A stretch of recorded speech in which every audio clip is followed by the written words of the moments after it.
Ufalme wa mbingu umefananishwa na mtu aliyepanda mbegu njema kondeni. Watu walipolala, kaja adui yake, akapanda magugu katikati ya ngano.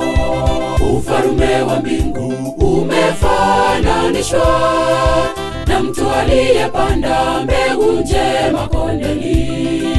Watu walipolala, kaja adui yake, akapanda magugu katikati ya ngano. Asipandaye mbegu ni mwana wa Mungu, kondeni ulimwengu, mbegu ni wa Kristo. Apandaye magugu, adui Shetani, mauana wake huyo Shetani. Asipandaye mbegu ni mwana wa Mungu, kondeni ulimwengu, mbegu ni wa Kristo. Apandaye magugu, adui Shetani, mauana wake huyo Shetani.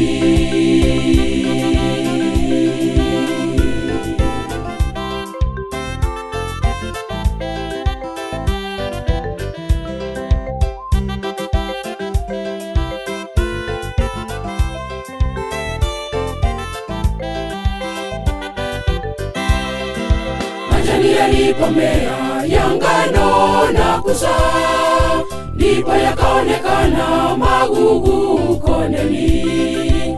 Watumishi wakaanza kujiuliza kwamba limepata wapi basi sasa haya magugu. Majani yalipomea ya ngano na kuzaa, ndipo yakaonekana magugu kondeni.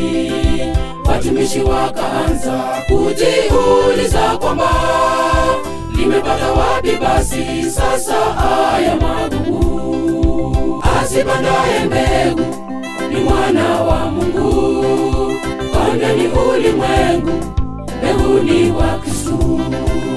Apandaye magugu, adui Shetani, mauana wake huyo Shetani. Asipandaye mbegu ni mwana wa Mungu, kondeni ulimwengu, mbegu ni wa Kristo.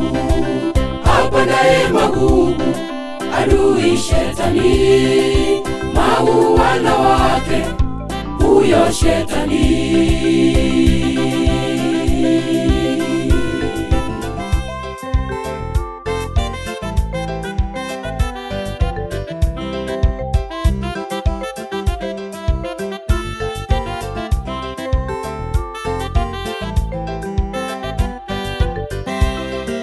Watumishi wakasema, twendeni tuyang'oe.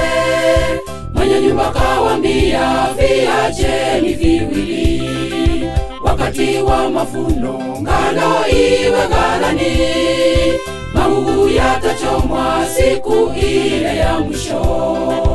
Watumishi wakasema, twendeni tuyang'oe.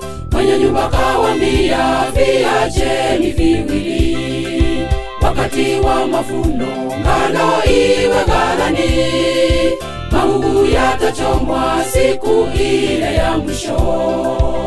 Asipandaye mbegu ni mwana wa Mungu, kondeni ulimwengu, mbegu ni wa Kristo. Apandaye magugu, adui Shetani, mauana wake huyo Shetani. Asipandaye mbegu ni mwana wa Mungu, kondeni ulimwengu, mbegu ni wa Kristo. Apandaye magugu, adui Shetani, mauana wake huyo Shetani.